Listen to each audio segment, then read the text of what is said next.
Friends, एक situation दे रखी है कि एक पॉइंट चार्ज यहां पर गिवन है और एक कंटिन्यूअस चार्ज बॉडी आपको दी गई है। इनके बीच का फोर्स ऑफ इंटरेक्शन फाइंड करना है।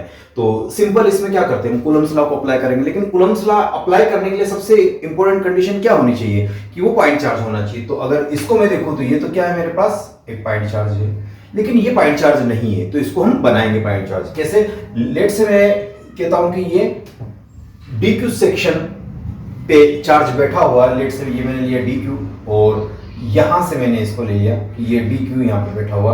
इनके बीच का सेपरेशन अगर मैं एक्स ले लेता हूं तो ये डी क्यू और क्यू दो पॉइंट चार्ज हो गए मेरे पास, और इनके बीच का फोर्स ऑफ अट्रैक्शन में इजीली लिख सकता हूं। तो डी एफ अगर मैं लिखना चाहूं तो क्या आ जाएगा, इंटीग्रेशन ऑफ के डी क्यू, जो कि ये वाला चार्ज है, क्यू ये वाला चार्ज है, upon square of the distance between them that is x square. इसको भी इंटीग्रेशन कर देते हैं और इसकी लिमिट क्या लगाएंगे, पहले एल थी, अब इसको यहां से खिसकाते हुए यहां पे ले आएंगे तो ये क्या हो जाएगी एल प्लस एल वन। अब इसको सिंपल इंटीग्रेशन कर देंगे हम तो हमें क्या मिल जाएगा, इसका नेट फोर्स मिल जाएगी। तो एफ आ गया मेरे पास, इसका इंटीग्रेशन करेंगे तो के और क्यू बाहर आ चुका है और ये डी क्यू का इंटीग्रेशन करना है विद रिस्पेक्ट टू।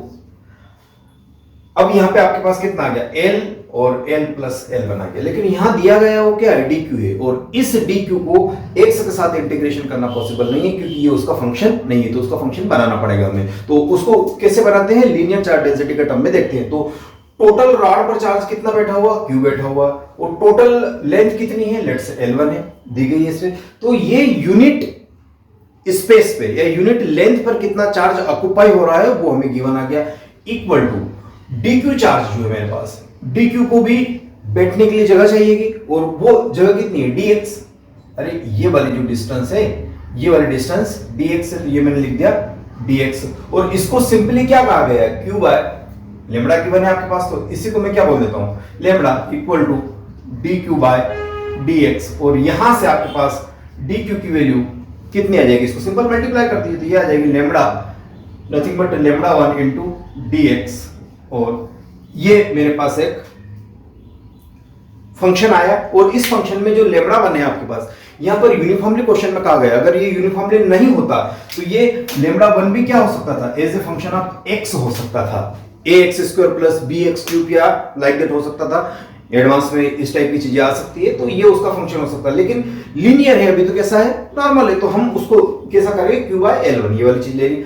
अब इस डी क्यू को यहाँ पे आप क्या कर दीजिए, प्लग इन कर दीजिए, ये वाले डी क्यू यहाँ पर प्लग इन हो जाएगा। तो देखिए इसको मैं यहाँ प्रोसेड करता हूं। तो अब आपके पास ये जो डी एफ था इसका इंटीग्रेशन हुआ और ये वाली कहानी आपके पास क्या आ जाएगी, के क्यू तो ऑलरेडी है ही सही, और डी क्यू की वैल्यू वहां से आ जाएगी lambda 1 d x upon x square limit l से l plus 1, everyone know that, ये वाली चीज है। अब इसको अगर आप फर्दर प्रोसीड करेंगे तो एफ मिल गया मुझे K Q lambda 1 by nothing but, और ये 1 बाय एक्स स्क्वायर का इंटीग्रेशन क्या होता है, माइनस 1 बाय एक्स स्क्वायर, तो माइनस 1 बाय एक्स, और लिमिट लगा दूंगा एल से एल प्लस L1। तो ये वाली प्रोसेस आपको पता है ऑलरेडी, है ना। इसमें लिमिट पुट अप करेंगे आप, और upper limit minus lower limit, और फाइनल जो रिजल्ट निकल के आएगा वो ये आ जाएगा के क्यू लेमड़ा 1, और आपके पास ऊपर आ जाएगा L1 upon L into L plus L1। ये रिजल्ट, इतना न्यूटन फोर्स आपको दिखेगा, इतना न्यूटन फोर्स आपको दिख रहा है जो कि काम आएगा। तो ये फोर्स ऑफ इंटरेक्शन, लेट से कि मान लो कि यहां पर भी कुछ ऐसा हुआ, अब इसके पीछे फोर्स ऑफ अट्रैक्शन कितना होगा या इंटरेक्शन या रिपल्शन कितना होगा, इसके